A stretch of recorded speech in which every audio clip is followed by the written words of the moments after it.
Dr. Lerumo Motla, welcome.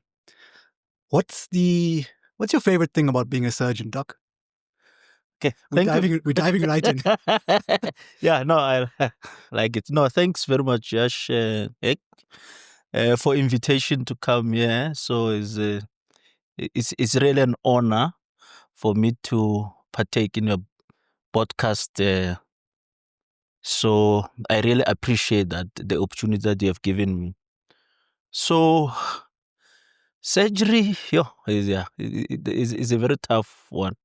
But surgery is a very interesting field of medicine in the sense that it deals mainly with we are treating diseases from the body tissue and as well as removing. I know the dentists, they always like saying, no, surgeons, they just, when they look at the patient, they're looking at which organs to take. And but those are the organs that are giving problems to the patient. So it is an art. It's an art that takes quite a very long and difficult path of training to master that art, and it's very interesting. And once you are there and you're able to offer that healing hand to the patient, that's what you'll appreciate the beauty of surgery. So, yeah. So healing people. Yeah. Exactly. Yeah. You mentioned dentist because both of us are, well, one's an ex-dentist. He's currently practicing. Is that why you mentioned dentist, or is it coincidental? No. I had one incident where I went to a dentist and he told me, "Oh no, you surgeons, I know." As a patient, you went as a patient. As a patient, yeah. So I said, surgeons, you're always looking for organs. What to harvest in a patient when you see a patient, and yeah, it was very interesting. But that's the nature of surgery, am I right? I mean, the reason why patients get referred to you is something needs to be removed or augmented in order for healing to happen. It's not like you're going to prescribe Panado and be like, go home, your infections are going to clear. Oh, well, maybe. Exactly, yeah. No, exactly. I mean, that's the case. So mostly some of the, usually cure some of the diseases by sometimes removing certain organs. Not necessarily removing some of them, we even have to fix them. Especially with trauma. So some of the organs which are injured, you have to go and repair them and make sure that they function. So these are very important organs that we usually get involved in repairing, in operating. So that's why they say a surgeon's home is usually the theater. So we spend most of our time in theater and partaking in surgical operations. Now, most of your patients, when you're treating them, they're asleep, right? So they don't talk back, or it's not like the dentist where our patients are mostly awake. Yeah, no, for sure, of course. Do you do any procedures where the patient is conscious? Yeah, you sedate some patients. Yeah, there are those ones that... Are you the surgeon? I'm asking the surgeon, please. Kinda. Yeah, no, he has an inside, he knows. Yeah. Well, ideally we shouldn't, but sometimes, because anesthesia has its own risk, so sometimes you don't necessarily want to put patients under anesthesia unnecessarily. So where you can do a quick procedure, small ones, without giving too much anesthesia is much better, because we're trying to avoid complications of anesthesia. But big procedures where of course, the patient mustn't be in pain. Of course, the patient must sleep so that the procedures can be done without any interference. Okay, Doc. So take us all the way back. Where are you from? Where'd you grow up? What was it like? How does somebody end up being a surgeon from where you come from? Take us all the way back. Yeah, so I was born in a rural village in Limpopo. It's called Mamone village. So it's situated in the Skukune district. So that's where I was born and bred. I grew up there as a young boy. I mean, grow in the village, you grow and with all other children. So you usually got raised by the village. So we, Parents, what did they do? well, I had my father, and my father was working in. Initially, he was working in Pretoria. Then he moved to Johannesburg. Uh, my mother was not working. Unfortunately, I lost my mother at a very tender age of 7 years old. Wow. So, and it's me and two of my younger sisters. So they were following each other. The other one was 3 years, and the other one I think was 3 months when my mother passed on. But fortunately, we in our village we live in a communal way of living. So my aunt took over to raise us and my grandmother as well. So we grew up very nicely. My father he moved to from Pretoria, then he came to Johannesburg. He was started operating the Mexitex in Sandton, and well, he did his best to raise us. I mean, as young as we were, and Was he a driver or did he? he was a driver, so he was only one of the taxis. Then he bought another one, and Okay. got someone to drive. So it was at that time the business was fairly new, and it was making quite a lot. I mean, not much, but we could be able to afford um, us to feed us and to give us all the necessary care that we need. So yeah, I grew up there until I started my primary school in a small village.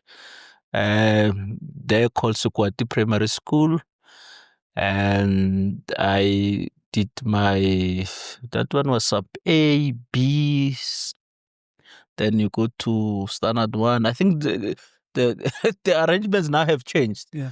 But safe to say that I started my primary school until when I went to I think standard 4, Grade 6. grade 6. Yeah. Then my father took me to come to Soweto. So because he was staying in Soweto, so I had to move from there to go and attend school there. So I did my grade 7 there.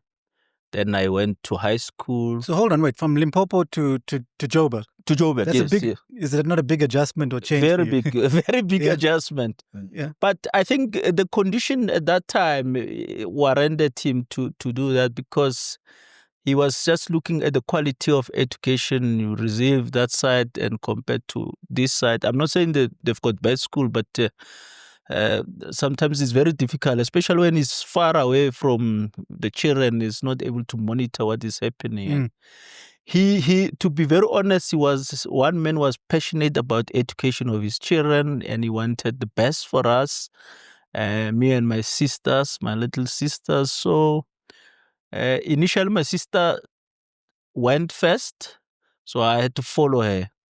And the little one was still small, so he was still there with the grandma. So then I came from the deep rural area, then went to Soweto. And that time it was so we stayed in Deep Kloof, Zone 4. So he was renting a room in the house there. So I went to school in the local primary school in Deep Kloof, where I completed my primary school. Then I eventually went to high school. Now for high school, then I had to move to Johannesburg CBD. So he found a private school there that I attended. I remember the first one was Phoenix College, which is based in Braamfontein. Every time I pass there, I still see that school is still there. Okay. So, I started in Phoenix. I did my grade 8, 9. Then I moved from Phoenix. Then I went to just across the street, Vector College, which is at Elof Street next to Park Station. That's where I did my grade 10 up to grade 12. Yeah. Can I just ask before you continue, what sort of time are we talking about? What year was this? How long ago? That was long ago. When I came to Johannesburg, I think it was I can't recall. In the 90s, I'm assuming. Yeah, in the 90s, I think 98, 99, somewhere there. Okay. So, yeah, it's 90. But I matriculated in 2004.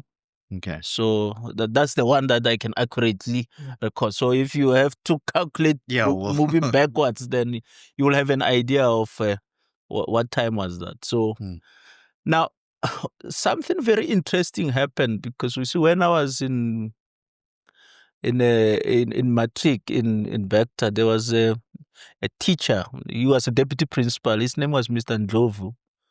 He came to me and said, "Look, man," because at that time it was mathematics was challenging. So, but for some reason I had a way of maneuvering and getting to do quite very well in mathematics and as well as physical science.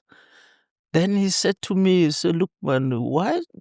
I can see you are very good in this science stream. Why do you not why cannot consider doing medicine?"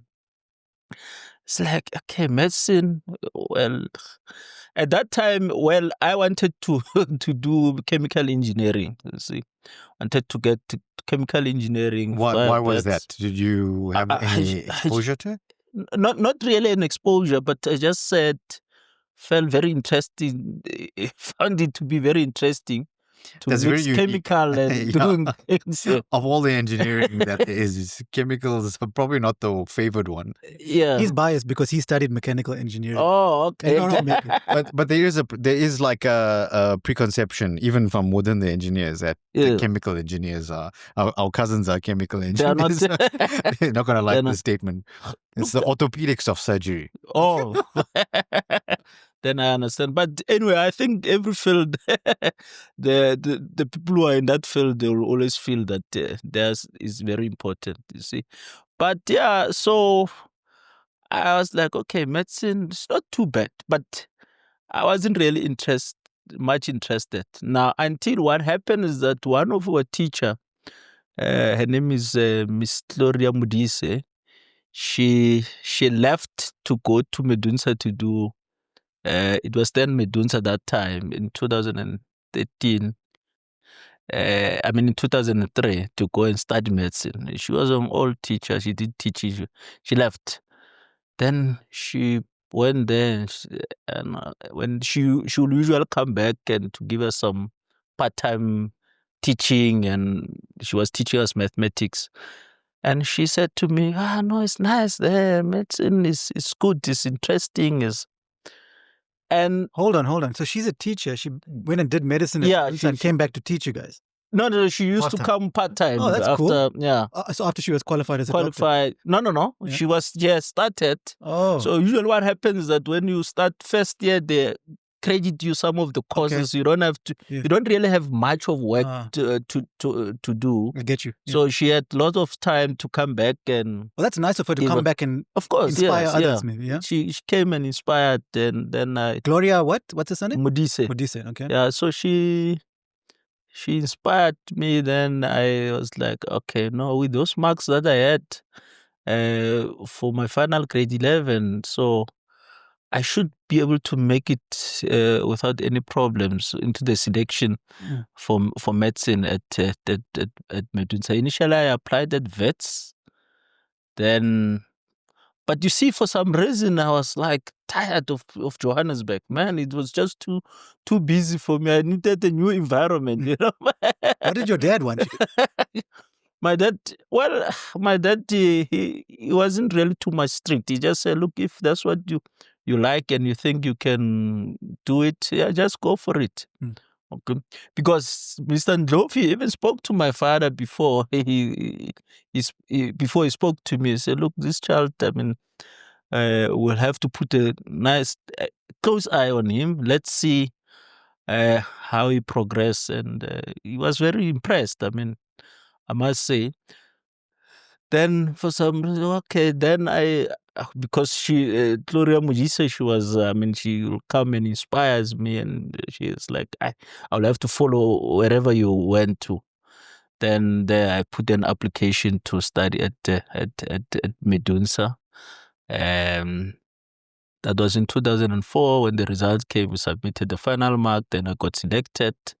Then I went there to study medicine. Now, I think that time it was when there's changed administration, because it became the University of Limpopo, following the merger between the Medical University of Southern Africa and the University of the North.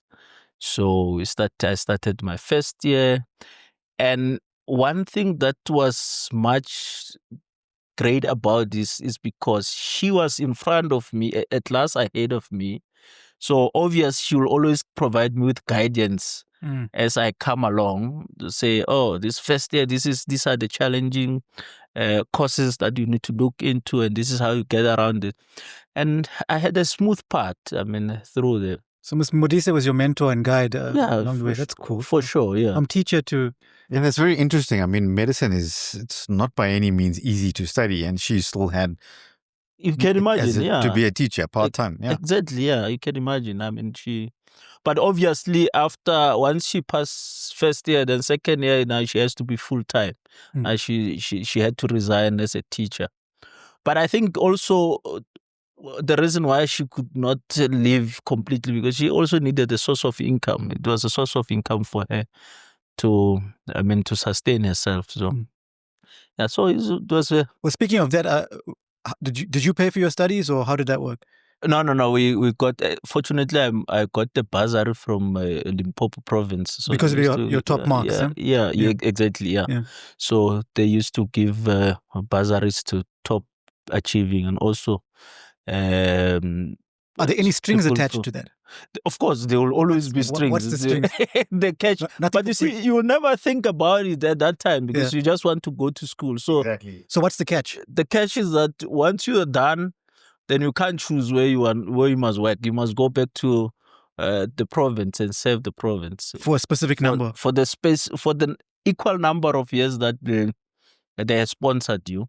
So if they sponsor you for 5, 6 years, then you must serve them for 6 years. Do you think that's fair? Of course. Yeah, I think it's fair. Of course. It makes sense. Of course, it's fair. It's fair that there has to be a way of payback, because you can't just... they're investing they're investing in expectation of a return. So I think it's fair. But I think to a particular extent, they must be able to be flexible to say, look, if you want to proceed and go and further your studies and specialize, they should be able to give you that opportunity to exercise that. But I think they were a bit strict when it comes to that. To me, it makes sense. Yeah, it does. But how was med school? Med school, it was very nice. It's very nice. You see, I think for me in med school, I did almost what everyone could have wished to do. You see, as a medical student. So I was there. I was studied. I was involved in student politics at the very early age. In my start, I think on my second year, I was involved in activism. I got elected into the Student Representative Council. What does that mean? Being an activist as a student, med school. Med school, so usually it's a political activities where you've got different parties that comes from the ANC, SASCOs, you've got PASMAs, and I was a member of PASMA, very problematic. What's PASMA? Problematic? It's a union. Yeah. No, it's not a union. It's a student, student organization. Explain. Because I don't know anything about Pan-African student movement. Right. Of Azana is the student wing of the PAC. So. And what do you do? I was it's just we're fighting for the rights of students. Okay. Free for education, to be excluded because of financial, and also they partake they get elected into the leadership of the student representation. So I was part of that, and I think on my second year in 2007, was it 2007? Yeah, 2007, 2006, 2007, I got elected into the Student Representative Council as a deputy president. That's from SMU. Yeah, Was it called Sepako Makhato? no, that time was still University of Limpopo. Yeah. Okay. Yeah, it was University of Limpopo. So I served for about a period of 1 year.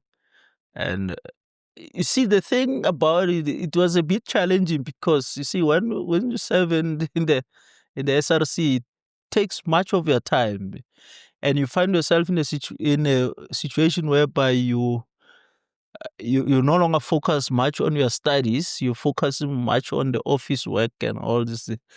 To such an extent, to be honest, where I had end up having to fail the second year. Mm. Yeah, I failed the second. I had to repeat second year. Then I was out of office. Then I moved on, and Yeah, because you mentioned it, I was going to ask. Surely that takes up so much of your time. exactly. And the lecturers, do they get to know you? They, of course, they will know you. Because I mean, controversially so. Yashu, you were on the SRC, wasn't it? I was in the house committee for one of our houses. Oh, the house committee is different. But how does it? Tell us about those dynamics now. How do the lecturers? Yeah, view you? it's very. I'll tell you a story, Ash, because there was a time I was I was in the SR. I didn't even know when I were writing. When is the test been written? When are I never used to attend most of the lectures. Now there was a time I had a friend of mine. I know him. He doesn't really like studying that much. You know this guy. Then I was walking. I just came from the meeting in Teflop. Then when I was walking to the administration building, then I saw him going to the library. I was like, whoa, where are you going, man? He says, no, I'm going to study. I was like, you studying? What's happening? He said, no, there is a test. At 2 is a pathology. It was a pathology practical test that they were writing. And some reason is like, okay, let me go and take a chance and go. And I didn't even know that there was a test. You were supposed to be writing this thing. Yeah, I'm supposed to be writing. That's the point. You see? Then I went and took a chance, went and wrote. Guess what happened? It was the most difficult. As I think most of the class failed. But when the result came out, it was like, hey, no, many people fail, but the lowest is 23%. Okay, then I was a bit relieved because I was like, if the lowest is 23%, I should be somewhere in the middle there around that. God forbidding not to know that 23% was me. Okay, so Yeah. you beat my record because Yeah, my lowest mark is 27 in first year. Oh. Chemistry. Chemistry of all things. Yeah, it was. Then I was like, oh, Connor, no, there is a. Anyway, that was there wasn't much we can do about it. It Yeah. was very, yeah. So how did you survive then med school? Juggling all these things. yeah, it was very difficult. So when I went out of office, then I had to make a decision to say whether I must still continue this thing or go back and focus on my studies, And I just decided, no, let me just focus on my studies. And because most of the guys who were there, some of them, they spent many years doing medicine, the medical school long before I came in, then they were still there. And they haven't even completed. Some of them, they spent 12 years. So what, medicine was a part-time thing, the SRC was a full-time yeah, it was job. full-time job. Okay. So I said, look, Is it a paid position? Do you get paid for it? Well, no, not really paid, but they give you an allowance to pay half of the fees. They give you a discount of 50%. Wow. But you see, that activism and that excitement around that, It's exciting, isn't it? Like very exciting, extremely exciting. Yeah. I must be honest with you. And and is it like a stepping stone into politics externally, or most people they use that as a stepping stone. Some of the guys who are in government now, they started. So they started. I think the former MEC of Gauteng, of Health in Gauteng, was also the president of the SRC in the same institution. Okay. So It opens doors, kind of. It does. Yeah. It does. It does open doors. And gives you a network also. I mean, I'm sure you've built a Exactly. network. Yeah, on you those. build a network. You get to know as many people as you in high positions. So it becomes easy for you. Once you finish, then you've got your qualification. You can easily step up into some of these political positions. So. And you didn't touch on do the lecturers not look at you as a troublemaker or this or that or the other? Not really. How did that work? Well, not really, but it's not necessarily the lecturers per se. It's mainly the management. You see, the management are the ones that look at you as a troublemaker, you know, and not just they make you, you look like a troublemaker. So when you reach there, then that's when they look at you and say, now is our time to catch him. Used to trouble us as a student. I remember Professor Robert Golelo was the orthopedic surgeon. Yeah, he was the acting deputy vice chancellor at that time, and we used to have meetings with him and troublesome and all this thing. So when I was in 5th year, so now I say, okay, he's no longer in politics now. He's in when I was rotating orthopedics. Hey, what do they call every X-ray? You see, in the morning meeting, when they put an X-ray there to interpret, the first thing is Deputy President. See? Okay. Yeah. I was going to ask you, what does he call you? Does he call you Motla, but he calls you Deputy President? Yeah, he calls you Deputy President. So, for my old rotation, I had to interpret all the X-rays. That's Prof. Golele. Yeah, start there. Any questions that comes, it comes to me. And I was like, this is a payback time. But, well, shout out to the prof. Maybe we'll get him on the show one day. Yeah, for sure. Have you seen that one? There's one TikTok meme where it says when you're senior, if you're a junior doctor and if your senior refers to you as Dogotela, then you know trouble is coming. For sure, yeah. Okay, so Deputy President, right? Yeah, so you survived, but you survived undergrad. I survived undergrad, and I survived undergrad, and I completed, I think, 8 years after that because of the 2 years that I lost because of student politics. So 8 years after that, then I finally graduated. Right. And when I did my internship in Rustenburg. This is 2013 now, I'm guessing. Yeah, 2013, yes, yeah. I went to do my internship in Rustenburg for 2 years. Then I went back to Limpopo because they sponsors my studies. So I had to go back and serve my province, And so I did my community services 1 year in a rural area, a small hospital in rural areas. It's called George Masebe. Okay. Yeah, it's in Waterberg district in Limpopo. Right. So after I finished that, then I moved to Petersburg Provincial Hospital. Then I took up an MO post in general surgery. Why general surgery? Well, by then we never had a choice. So when you apply, they just allocate where there is a shortage. Initially, I wanted to do orthopedic surgery. I was so fascinated about how these guys, when they fix the bones and from Rustenburg, the way they were operating and all. So I got so fascinated. I knew I wanted to be a surgeon, but I was like, but orthopedics is not too bad, Then I wanted to do, but unfortunately I got allocated it to general surgery. I said, okay, no, maybe after 6 months I'll change and switch to orthopedics. Then when I was there, then I meet the guys there. They showed me how to operate. Then I was like, no. Yes. Who's the guys? Give some names. Well, the first gentleman that I met, he was an MO. His name was Dr. Mongwe. Kenny Mongwe. I trained with him as well during our registry. He was such a good, very good when it comes to operating. I was amazed by the way he operated. So he taught me how to do first appendectomy, it was open appendectomy, and I was like, okay, this is how it's done. Then you see, when you keep on learning and you get, then the next thing you do a gastroscopy, colonoscopy, then it's okay, it shows. Then then there was a gentleman, an old gentleman, his name was Dr. Pupishev. I think he's retired now. Yeah. It sounds European almost. So that I think it's Russian. It sounds like he's bad at cooking. Eastern I'm European. not sure. Is it Russia or Poland? One of those Eastern European type. Exactly, yeah. So I rotated. Fortunately, I happened to rotate in his unit, and which facility is this again? Yeah, that was in Petersburg. Okay, Petersburg. Yeah, Petersburg Provincial Hospital. So he taught me a lot. I mean, he taught me a lot, and for that reason, then I was like, forget about orthopedics.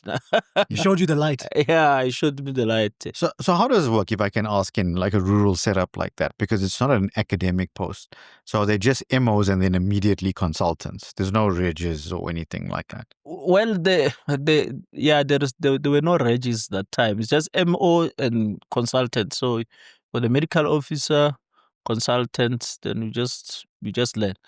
But but we were allowed to can write the examinations from the college and primaries. I think almost everybody in Limpopo had the primaries at that time, you see. So I had no choice. I had to write them myself. It was like, okay. But with the intention of specializing, obviously. Obviously, yeah, with the intention of specializing, because you could see that, the department is, at that time, was a bit struggling because we didn't really have many specialists. So you can see in a long run, the department might collapse, So you don't want to find yourself in a place where the department is no longer functional as you. So I wrote my primaries. I passed them first time. Then the next thing was, what's the next option? I had to go somewhere to specialize in a proper academic hospital where I can get the proper training under supervision and start my career. So after I passed, then I decided very bravely. I went and I called Professor Koto. Personally, I just called him, took my phone, I called him and said, Prof. Said yes, no. Wait, how did you have his number? No, the numbers are there in switchboard. Okay, so it's not from the activism times. No. Also tell the viewers, Prof. Koto, explain who he is, so people, because not everybody is going to know who Prof. Koto is. Yeah? Oh, Prof. Koto he's the head of department of surgery at Sfakumakhato, Health Sciences University, because that's where I train. I think when I was about to finish, he had just been appointed. It's almost about a year after he was appointed. That's when we finished. So I had done the last year of my surgery rotation under him. That was when he's just started. So, and at that time, SMU was doing quite very well in terms of the training. Probably was the best training institution in the country because. And they were pioneer of minimal access surgery. This is under Prof. Koto, right? Under Prof. Koto. So, in a nutshell, he is a top dog of surgery, one of the top dogs in the country, right? Exactly. Yeah. So to pick up the phone, you said you took a chance. I took a chance. Yeah. Look, let me call him. You see, and he was quite friendly. He said, look, I studied there. I've just finished my primary. So I'm stuck in Petersburg. And did he know who you are? He probably no, he didn't he's know. Dealing with so many students. Yeah, so he said, "Look, it's fine. Come and see me." Wow. So I had to drive from Limpopo to come and see him in his office. Then we spoke. I said, "No, send your papers across. When we get a post, we might consider you." So now, what made things easy for me is that when I was in Polokwane, I rotated in a unit which was headed by a gentleman. It's an old professor. Name was Professor Andrew Mahosky. So he was good communication with Prof. Koto. They know each other. They used to come and so he asked Professor Mahosky, how there is this guy called Motla. He came and said he wants to be a surgeon. How is he? Unfortunately, he was very impressed with me, Prof. Mahosky, but my work ethics and how we work together in his unit. And he's the one who gave him a thumbs up. Says, look, thumbs up. Say, no, he's a good. Yeah, he's a good gentleman. You know. So how I know about it is because Prof. Mahosky asked me. He said, "Did you apply in SMU?" I said, "Yeah." He said, "No, Prof. Kotu called me." I said, "No, you're a good guy. I mean, you're a hardworking medical officer. You should be able to go to get through without any problems." So it's always good to have a reference. I mean, but also you took the initiative. I mean, exactly. A lot of people will just say, you know what, I'm not going to call Prof. It's awkward. You know, you took the initiative, you called him, and look, he didn't say, sorry, who are you? Bye. Exactly. He was receptive, and he investigated further by, consulting with Mahosky and checking things out. So, sure, that's a cool story. Exactly. Yeah. No, I had to, because I was like, I've got nothing to lose. I was about to say, you had nothing to lose. Let me just call Prof and then hear what he says. But he was quite receptive and was welcoming, and I was quite very impressed. I was like, okay, no, that's fine. So, fast forward, then I had put all my documents across to the secretary. I'm just waiting. If there is a post comes out, then I'll apply. Then it should be considered. So, while I was still waiting, then I applied in Joburg, Jen, in Bara. And then they called me for an interview first. To specialize also? Yeah, in general surgery. So I applied there. I think it was somewhere around July or so. So they were the first one to call us for interviews at Wits. So I went there for an interview. Very awkward. Why? Very awkward. And because you see, it's a different environment. I'm not from Wits. I'm from SMU. And I think I remember one of the first questions that I was asked my first question in the interview, Professor Martin Smith asked me, but I can see on your CV you studied at the University of Limpopo, SMU, a very good institution. Why do you not want to go back there? Why do you want to come to Wits? Wits, SMU is much better than Wits. Why do you want to come here? I was like, that was a very loaded question. Yeah, it was very loaded. That sounds like a trick question. Yeah, it was a trick question. Say like, oh no, we are better. Yeah. So how did you answer that? It was very loaded. So I could pick it up that, okay, no, this is literally trying to find out if I'm here by default. Maybe I didn't get accepted in SMU or not. Yeah. But I was like, no. My answer was very simple. I mean, if SMU can be great, it means someone made it great. And if it takes a person to make an institution great, I can also be one of the person to make Wits a great surgical training in the long run. So that's why I chose to come to this university. So I would have accepted you just based on that answer. Yeah. Yeah. So did you get it? No, I but when I left that interview, I was like, I'm 100% sure here I'm not going to be called back.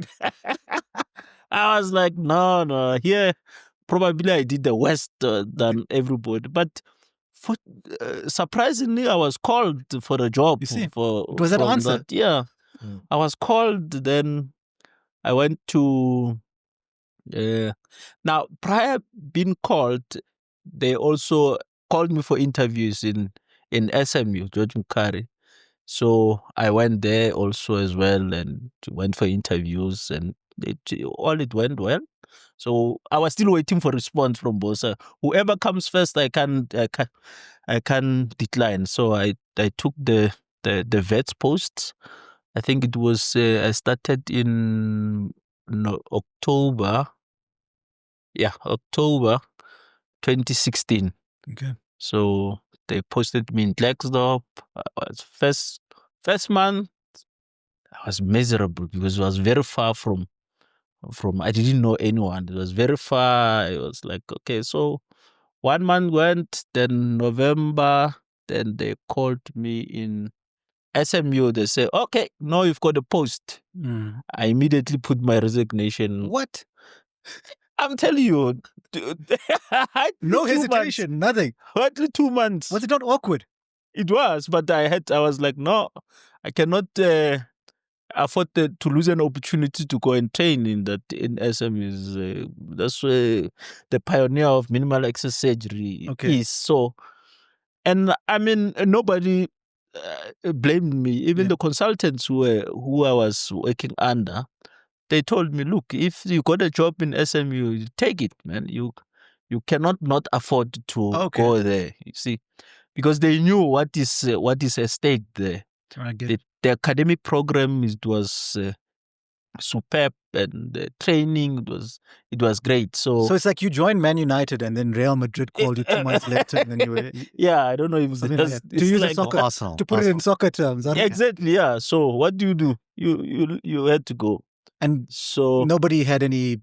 There was no bad feelings, or no. There was. That's an awkward I thing. mean, the consultants, there was not bad feeling. I think Prof. Smith didn't take it nicely. Understandably. I had to, understandably so, because I mean, he just gave you a job. Hardly 2 months you have left. I mean, so what can we do? I had to go back to home. SMU. Is home at the end of the day. Is home. Then I felt like now I'm home. Yeah, now I'm home. Now we can understand why Prof asked that question in the interview. Exactly, yeah. It was actually a very good question to ask. A prophylactic question. Yeah, exactly. Make sure you don't run away. He knows that I might be I might a have flight run risk. now. A flight Exactly. risk. Yeah. So yeah, it was interesting. So then I went to SMU, started my training.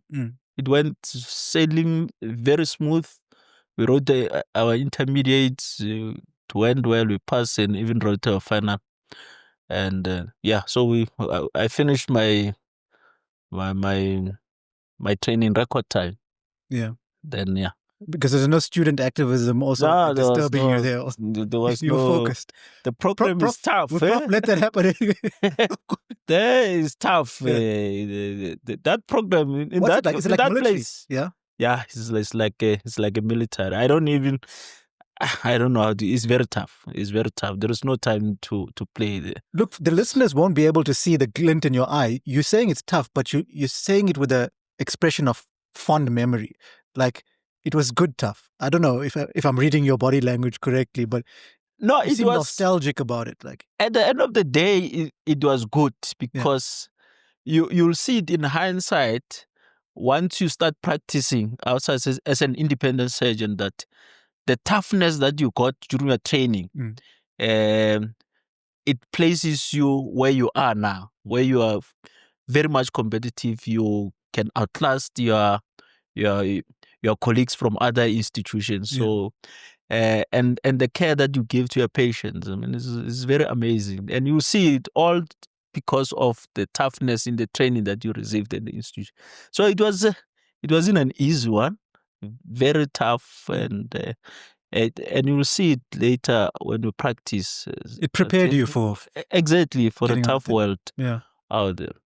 So what happens after special what the reg post? It's 4 years, right?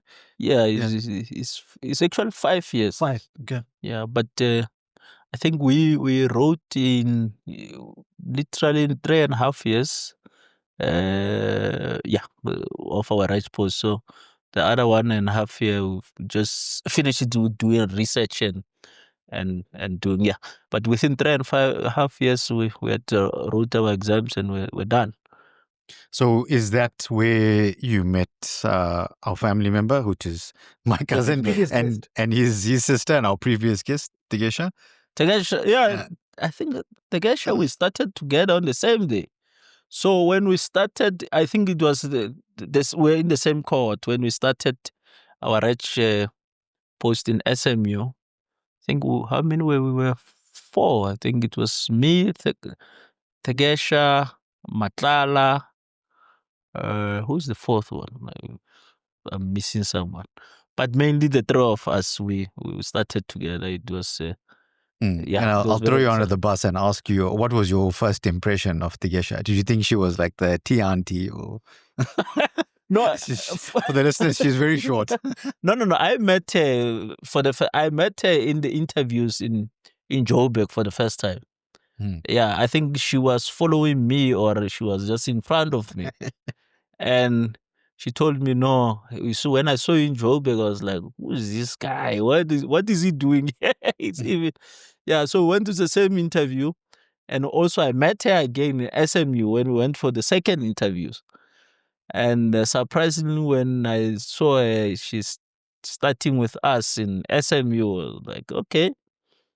Yeah, no, look, I was like, no, she thought I was irritating because I came to my institution now. She thinks all of us are big, yeah. See, but that was not the case. Yeah. But from the one thing I remember, like speaking to Tigesha around that time when she was doing her rich time, she'd always mention you. She'd always say Motla this, Motla that. Yeah. Like she speak about you fondly. About like sure. what used to happen.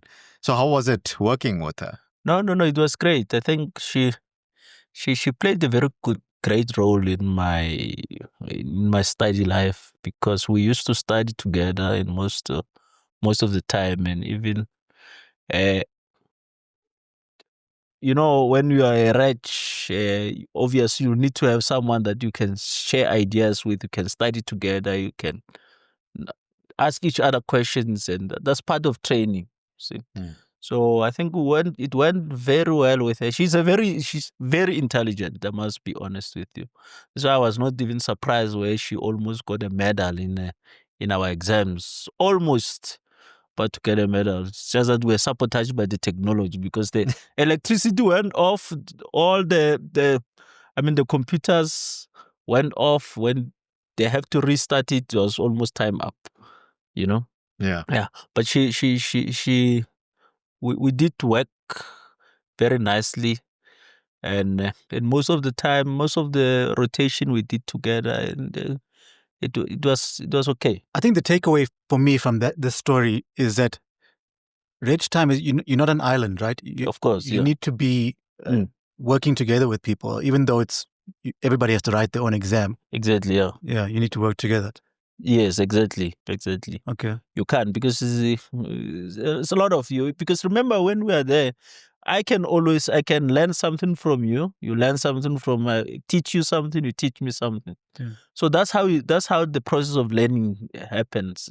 Because you can't sit there and open a book and read the whole night. Yeah. You may read but don't understand what you are reading. So at least if someone explains the concept, then I can understand it better. Then I can teach you something. That's how especially with surgery, I assume, because it's a very practical approach to what you have to do. Yeah, it's a very practical approach. Training is almost like a team sport. Training as a surgeon. Exactly. Yeah. That's a right way. Yeah, it's like a team sport. So you play within the team. Yeah. You see. So what you know, you're able to can share the knowledge with someone else. Right. And it works better that way, because what we have been taught, I find it much easier to remember what has been taught to me rather than something that I've read in an article or in a book. See, so I think that helped indeed. But it was not only Tagesha. There was a lot of the guys who were there. I think Mongo as well. He was with us, and the other guys were doing Charlies. There's Ngomas, Pules, and yeah. Is surgery still like male dominated? Well, when I say dominated, yes. I mean predominantly. I don't, because if I say male dominated, it might give the impression that men are doing better. What I mean is, are there more women or more men still? More men. Yeah, from my own observation, I think it's mainly males who are surgeons, but I think things are changing now. I mean, we have many female registrars currently, far much more than males. So they probably have steadier hands, right? Yeah, and also the interest, because you see, the surgery is very tough. It's demanding. Needs a lot of time and a lot of work. So you need someone who can commit and be there to work. It's a lot of work that has to be that goes into surgical training. So, but I see there's a lot of females who are doing very well, and they are coping very well, and yeah, and the majority of them, they're doing quite very well. I'm impressed with with the work that they do, and their work ethics as well. I made the joke about steadier hands. I don't know if this is a myth or not, right? But you know the sport archery, right, where you shoot an arrow, and apparently women do better at it because they can control their breathing and their heart rate better, and therefore when they release that, they're steadier shot. So I don't know if that's true or not. I read it or heard it somewhere, but you never know. It might translate into surgery also, you know? Yeah, Steady for sure. Exactly. Yeah, no, sure. I've known a lot of very great female surgeons that I've worked with a lot of very great female surgeons. Okay. There's a lot of them. So what happens Even after in SMU? Some of our mentors are females, very great, brilliant, and you could see during the rotation when they teach you, you can see these are very, very good hands. So yeah, so there is a lot that females are doing to contribute to the surgical knowledge. That's good. What happens after Reg time? What's next for Dr. Motla? In KZN, I don't know if it happens at SMU and things. Once you specialize, apparently you're no longer doctor, you become Mister. Yeah, you heard of that thing? Yeah, I think the surgeons. I think is a thing which happens in KZN only. But with us, still Dr. Motla. Yeah, still Dr. Motla. So once you're that specialist, now what happens after Reg time? Where do you go? Where do I you go? Specifically? Me? Yeah. No, I'm still at SMU. Yeah. I'm still at SMU, so I got appointed as a medical specialist in the trauma unit. So I'm in trauma. So I work there as a consultant. Yeah. At the moment, so I'm still there. Yeah. Trauma sounds hectic. What's the day in the life of a trauma surgeon? Yeah, like? Please tell us. It's very hectic. It's very hectic, especially in our country. Is very hectic because this is where you see a lot of penetrating trauma, far more than many countries in the world. Penetrating trauma in South Africa is a lot. So, what can imagine? Dumb it down for us dentists. Penetrating trauma. Give us examples. Like penetrating trauma is a trauma from your gunshot, step, and all. Every day from sharp objects. Every day. You see, in Europe. In Europe, the whole of Europe, they don't see much of trauma. The trauma they see is blunt trauma, like MVAs, and all. They hardly see penetrating trauma. You see, the whole of Europe, what they see in a year is what you'll probably see in one day. One day? No, come on. In one institution. Not even in the whole of South Africa. I'm just talking about one trauma unit. Is what they see in so far as penetrating trauma. So there's not a day that goes by where there won't be penetrating trauma in your department? No, is it always there? If you go every day, you see where I'm working, we're saving the whole of the northern part of Gauteng. Yeah, your Soshanguve, Winterveld, and Maupan, Garankuwa, and there's a lot of trauma, including Hammanskraal. Yeah. So most of those patients, they come to us. Well, what causes all of this? It's just a lot of, it's mainly a lot of crime. I mean, it's a national problem. It's a lot of crime in South Africa, and guns are everywhere, and people go and rob and shoot each other. And so we see a lot of gunshot wounds that we treat. I think there was a couple of years, 2 years back, I went to Norway. So they were built a trauma unit. So when I look at the stats, the national statistics, in 1 year, they've only seen 3 penetrating trauma patients. They've got a beautiful facility. They've got everyone is there. They've got doctors, they've got nurses, they've got everyone, all the equipments you can imagine, best equipment in the world, but there is no patients. There are no patients. And it was like, yo. Yeah, but that's why the Scandinavians actually love to come and train here in South Africa. Exactly, so that they can imagine. You can imagine 3 penetrating trauma in one year. That's a quiet day for you. That's a quiet Yeah, that's a quiet day for us. It's like 3. No, that's nothing. Can I ask you? I mean, I've heard this story from a few doctors. I don't know if it's true or not, but in your experience, have you also seen it where a patient will come in with a stab or whatever, and then you ask them who did this to you, and they say it was my friend?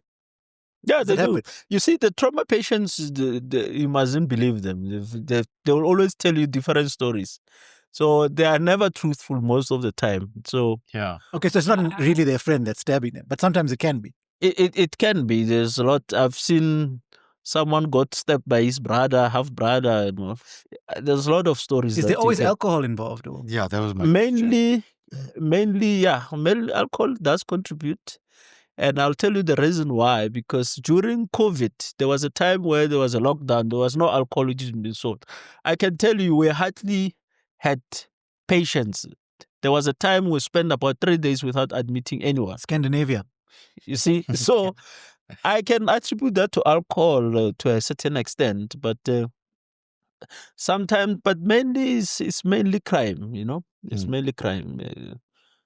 On that note, if I can ask you like a relative question from a clinical perspective. So I do a lot of wisdom and implant surgery, and like our anesthetists are so pedantic with the patient staying NPO. And then I'm thinking, like what if I just ate something now and I go onto the road and someone comes and stabs me and I come to you? Like, are you going to ask me, oh, did you eat anything just now? Can we actually take you on? Is that like relevant? Well, for elective cases, it's relevant. They always want. But it doesn't mean if you have eaten something, they can't give you anesthesia. They can give anesthesia. It's just that there is a certain way in which they do the anesthesia. Okay, but that's not your problem. It's risky. It's risky to give anesthesia if someone has eaten. So rather, if it's not an emergency, something is not going to kill you, rather wait than take a risk. But if you have been stabbed and you have been drinking alcohol, obviously you are full. Your stomach is full of alcohol, so you can easily vomit and aspirate. But the fact that we need to treat you supersede the fact that you can aspirate. Yeah. So the risk, you weigh the risk and the benefit of proceeding with the procedure. So what procedure specifically makes you feel like really cool to be a surgeon? Like when you do something, you feel like, damn, yeah, I'm good. Do you have any of those, or is it everything? And you don't be humble here. Like genuinely, when you go home at night and you've done X, Y, Z. Yeah, you get that feeling, or no? Not necessarily a specific procedure, but I guess I like a lot of thoracic surgery. Okay. From the trauma point of view, that's what that's my field of interest. I like a thoracic surgery. What's that, like stab heart? Yeah, something like the stab heart, stab chest, gunshot chest, and all. When you do a procedure, it's fulfilling for me. You see, where you are able, especially if you're able to get the patient with a stab heart, you treat the patient, survive, goes home and come back to SOPD to see you for a review. You can really see, or this guy, this gentleman almost was almost gone. You saved the guy's life. You saved the guy's life. He was almost gone. That's cool, eh? Yeah, you can imagine within a matter of seconds he was dead. But now you're able to. You see, this is why they say the surgeons have some God complex, eh? Because you changed the guy's life. I mean, you brought him back. Sure. It is very fulfilling. I mean, to see the gentleman, and it's like, oh, that's so cool, eh? Yeah, it's very cool. Yeah. But I guess for any surgery, I mean, if you do a surgery, it becomes successful. I think as a surgeon, you get much more happier to see a patient surviving from a procedure. That is life-saving. So I wouldn't really have, say, specifically a particular surgical procedure, but any that is able to change the life of not necessarily to keep the patient alive, but even if it changes the condition, I mean the condition of living of the patient, it improves uh, his conditions to be much better. I mean, because we see a lot of oncology patients, cancer patients who are struggling, and we operate those patients. You improve their quality of life. You may not necessarily cure them from the cancer, but the procedure that you do that improve the condition of life, I mean the quality of life, it goes a long way. And do you not get stressed in this line of work? You'll definitely get distressed, especially if you lose a patient that you think you should have salvaged that patient, and it does happen. I mean, it happens to any surgeon. Yeah. So there are patients that you think maybe if you could have done something differently, or you could have, that patient would have been alive by now. But unfortunately, the patient is there. But one thing for sure is that there is no doctor who wakes up in the morning and say, no, I'm going to kill a patient today. I'm going to make sure that this patient that I operate, make sure that he doesn't survive. No, no one does that. But sometimes it happens that you operate and there are complications, and the worst case scenario is when those complications end up claiming the life of the patient. Those are very devastating. It can actually, very devastating complications. So that's why part of the training, surgical training, has always been the emphasis on recognizing surgical complications. For every patient that you touch and you operate, you must always know what are the complications and anticipate those one, recognize them and sort them out. They will always come, but as long as you're able to recognize that this is a complication from the procedure and you're able to act on it and make sure that the patient doesn't come to harm at the end of the day. And when you have these unexpected outcomes, because it's going to happen to every surgeon, right? Yeah. Who supports you? Who do you speak to, debrief? Do you have like counseling or therapists, or just keep it inside? Unfortunately, yeah, for surgeons, we usually don't have Why counseling. not?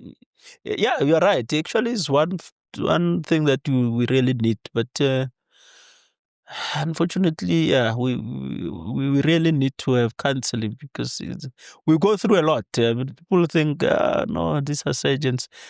You know, sometimes the sisters think, oh, the surgeons, they just want to operate. I mean, of course we have to, because I mean, if you had a bad outcome on one patient, you cannot say, no, I'm no longer a doctor now, I'm no longer a surgeon, I can't operate anymore.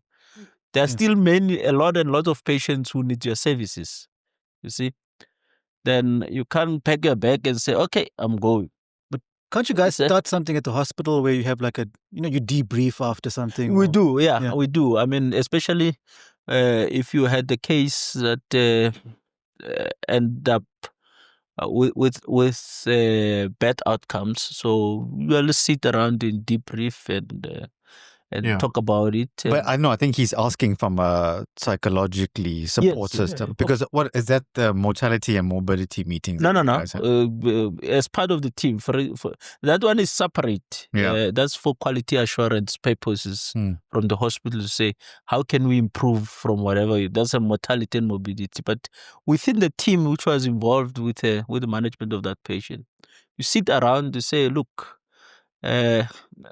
this happened, 1, 2, 3, but then we debrief, we encourage each other, say, look, we have identified where the problem is. Next time we must make sure that we whatever that happened, we look out for complications like that. It just feels unfair. It feels a bit unhealthy for you guys to have to carry this thing with you and just move on to the next patient. Exactly, yeah, it is, but unfortunately, that's how it is. That's the nature of the thing. Yeah, that's the nature of it.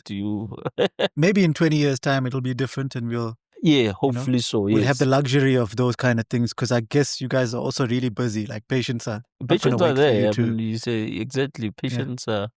Because you see, the service that you offer, there are thousands and thousands of patients that will benefit from your services.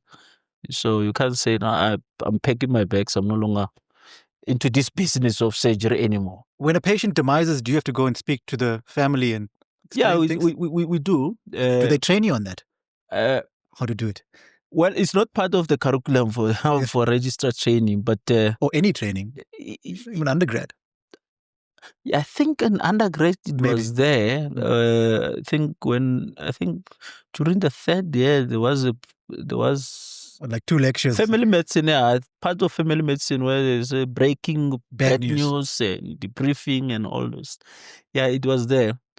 But we have to, because you see, the thing is when you operate on a patient, even the patient himself or herself must be told what exactly you have done to you. Don't just operate, then you hide and you don't give information.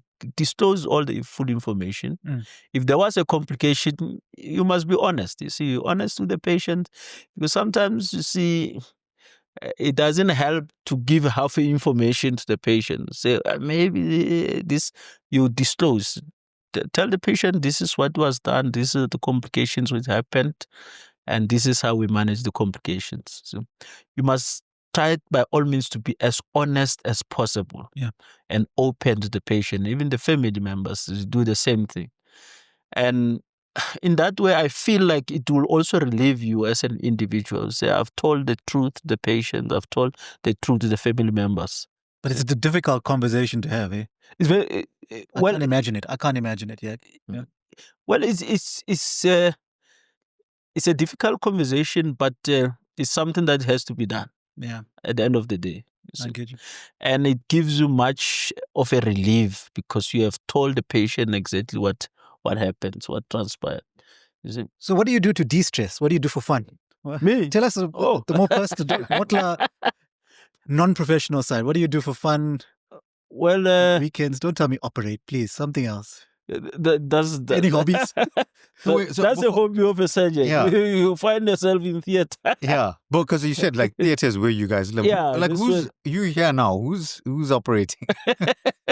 Someone who's operating at the moment. So remember, we work as a team. You see, it's not like it's. And it's a unit that has to be run 24/7. Yeah, 24/7. So when the others are there, the others are working. So part of look, I don't really have a specific say. This is what I distress. A little birdie told me you're into jazz or something. Yeah, for sure. That's my therapy. You know. Yeah, I listen to jazz. That's what I learned from my father. He was a jazz fanatic. He loves jazz. That's how I grew up. I grew up listening to jazz music. Okay. And hold on, don't move on from jazz because I don't know anything about jazz, right?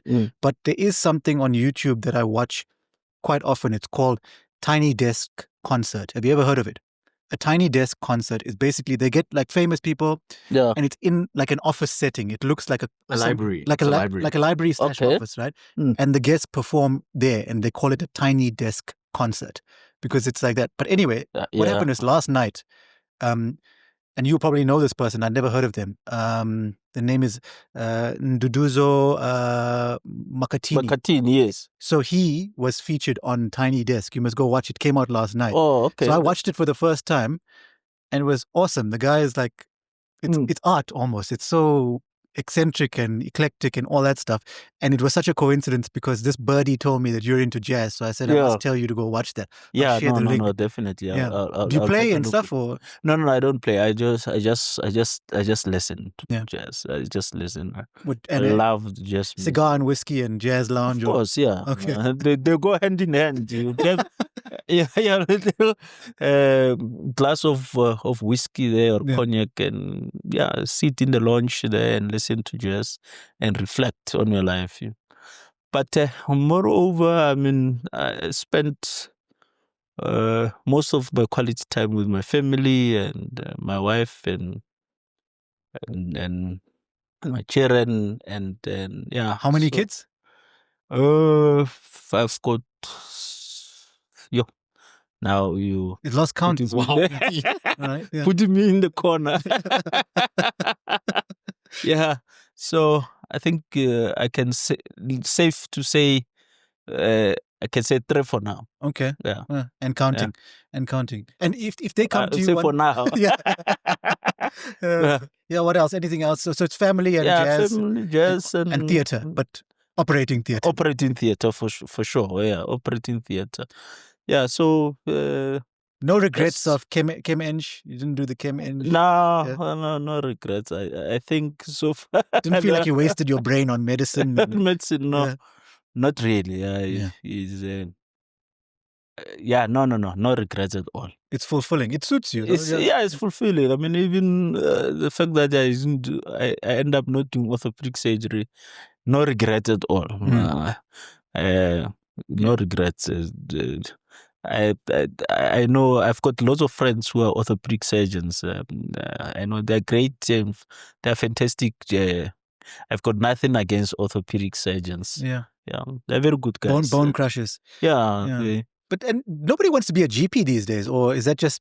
Am I just reading things? It feels like everybody wants to specialize. Yeah, I think that's where medicine is going now, because the burden of disease in now is much more broad and complex and complicated for us to have someone who's a GP. So you always want to go out and find the specialties that you can study and focus on that. Mm-hmm. But of course, you also need GPs as well, because those are the ones that will be able to pick up some of the small diseases that are there and refer appropriately and build a relationship with the patient over time. Exactly, yes. And especially the family physician, because the GP now has been replaced. It's now slowly been replaced by family physicians. Okay.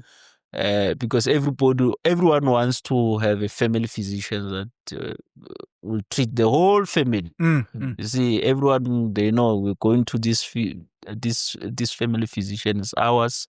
We've got a file with him or her, and he or she knows the profile of our disease in the family. So it makes things much easier.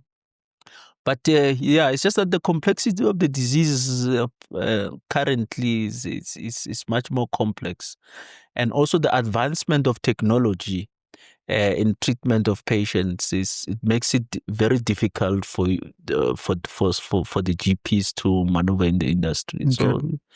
So so I guess there is still a room for them. I think they still play a very important role. But yeah. So what's next for Dr. Motla? I mean, are you the next Prof. Koto? What's your ambition? Or politics, MEC for health? Well, no. Would you politics do that? Is no politics. No, not for you. No. Well, not. No, I for some reason I don't really have much of ambitions. Now you're in a good space. Yeah, I'm at a good space. I just want to focus on my family and focus on my family, build a successful family, and make sure that we enjoy life. We just have to enjoy life. I mean, stop chasing things and just enjoy. Just enjoy life and stop worrying about things which don't add any value into our life. Exactly. Focus on the positive. And because there's a tendency for us to think, okay, as soon as once I become that specialist, then my life is sorted. And then you become that specialist and you realize, okay, I need to do something else. Yeah, exactly. Okay. Yeah. So it is. You always, because you can never stop studying. That's the nature of medicine. Once you are a doctor, you must know that you have committed your life to study. You will have to study for the rest of your life. So the fact that you're not going to a particular proceeding with further your studies, and doesn't mean you formally. Yes, it doesn't mean you have stopped studying. You always have to study, empower yourself, and move forward. It's very even difficult. I mean, even much more compelling for me, because as a specialist in academic hospital, I'm also a lecturer. Oh, yeah. So you have to teach the undergraduate, you also teach postgraduate. Are you strict? Are you a strict the teacher? registrars. No, I'm not. They will tell you, even the student, even the registrars, Motla is not that strict. But you see, one thing that I always tell them is, look, we are there to assist you. So you must always take charge of your own learning. So if you don't take initiatives to want to learn, we'll not force you to learn. So they know, but we're not strict. I mean, we give them an opportunity. We teach them, especially the surgical techniques, because that's the mainstream of surgery. Because surgery is not about theory and talking about its procedure is done, and you have to practically do it. Show you how to operate practically in theater. That's where the transfer of the skill happens. So if you don't show initiatives, you are not interested in wanting to learn, it becomes difficult for us to assist you. Yeah, you can go to the best institution in the world to study, but if you don't put it in, you have to put an effort from your side. Now, sorry, I interrupted you. You're going to say something. No. I was just saying that that's my philosophy. I mean, during as we teach the registrars and say, take initiatives, and we'll assist you. Okay. Yeah. Now, on the topic of you said, building family and all that stuff, we ask this question to all the guests on the show, right? And we'll put it in the context of your family. So if one of your kids comes to you in whenever 10 years time or whatever and says, Papa, or what do they call you? Papa, Dad. Yes. Daddy. Yeah. I want to be a doctor. I want to do medicine. What will you tell them? No, I'll say go for it. I've got. You see, I don't want to. I want to allow my children to make their own choices. But before I even says, okay, they have to finish with the reasons why you want to. There must be a reason why. But don't. What I will not like is, I know I might be a role model as my child. Say, oh no, I want to do medicine because I want to be like Daddy. You see, it mustn't be like that. It must be your own personal choice to say, I want to heal the nation. I want to make positive contribution to the lives of people, If they say to you, I just want to be rich. Rich, well, that's a very difficult. that's a very wrong place to go. Okay. If you want to be rich, medicine, no, there is not money there. You will not be rich. And surgery. I mean, if you're not there, you're not earning. Yeah, you're not earning. You have to. Your time is your money. Exactly. Yeah. So being rich, well, chemical engineering. Not to say, medicine. No, you'll have to exhaust yourself, exert yourself to the limit, and at the end of the day, it may not be really worth it to exert yourself to that extent. But you see, money is not really. It's just it's one of the final rewards that you get as a doctor, even as a surgeon. Because money is there, you'll definitely make money, but it's not one thing which is fulfilling. What is mainly fulfilling is the outcomes that you get from a patient. So if you've got good outcomes from the procedure, that's what is fulfilling. Money is just a final reward, And then you need to find time to spend it. Yeah, and which you may not have time to do that. Yeah. So it's just the way to adjust it's always difficult to adjust work and social life, family, and it's very you need to strike the balance, and that's an area which is not as easy as it's easy said than done, but you need to strike the balance, because if you are there and someone needs you and and you are on call, I mean you are busy. You are supposed to go on a vacation with a family or a family outing. Now they call you, someone is here, you need your help. What can you do? You have to leave. Yeah, you have to go and assist them. Okay. So you wouldn't discourage them. You just want them to make an informed decision. Yes, I wouldn't discourage it. If they've made an informed decision that no, I want to be a doctor because I want to heal the nation and I think I want to contribute positive, I say go for it. You see, go for it, and you must just know that it's not easy. Yeah. It's tough. You have to commit yourself. You have to work hard, and it's not achievable because for me, anyone can do anything. Anyone can do anything. You know, I remember when I was an undergraduate, one of a professor of pathology, he once told us that, you see, if you first learn how to write your name, surely you can study anything. You can study medicine, you can study law, you can study engineering.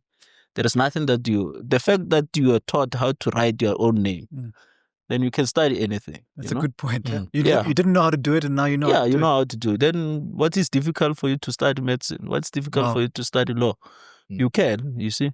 I like that. Yeah.